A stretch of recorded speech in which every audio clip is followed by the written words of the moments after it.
परत अमित पण येत आहे.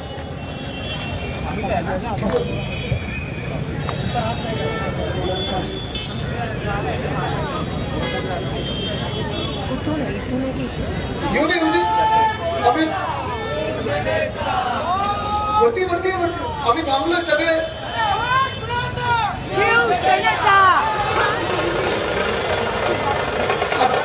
शर्मिला काकी पण आले आहेत.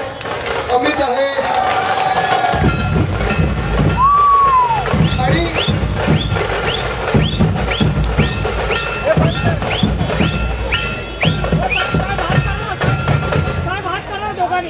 जसं मी सांगितलं, मी पुन्हा एकदा मी अमितकडे माहिती देण्याच्या आधी एक शेवटचं तुम्हाला पुन्हा एकदा तेच वाक्य सांगतो जे मी रीलवर पाहिलं. माहिती येणार ना, सगळे थांबलेत. अरे नाही अमित आणि मी दोन्हीकडे फिरत आहोत. हे वातावरण जे आहे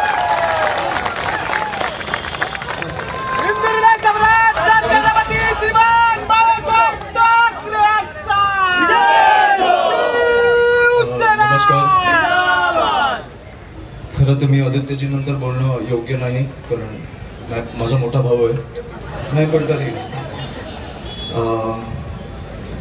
मी थोडक्यात संपवतो.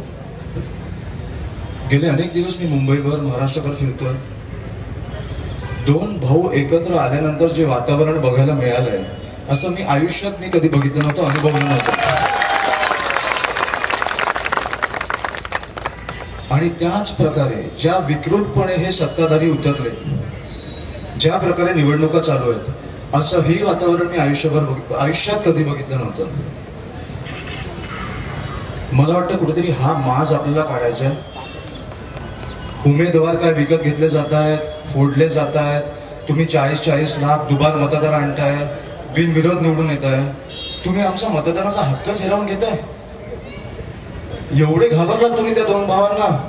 मी तुम्हाला कळलं पाहिजे आमची ताकद काय आहे. आणि काय वाटेल ते करा. मुंबईत दोन भावांचा महापौर बसणार आणि तो किंवा ती हा मराठीच असणार.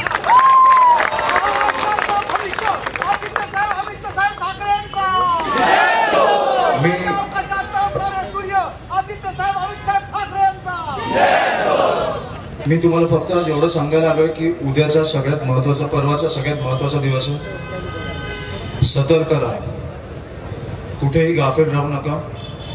आपल्याच रांगेत उभे राहून ते आपल्याच बरोबर मतदान करणारे दुबार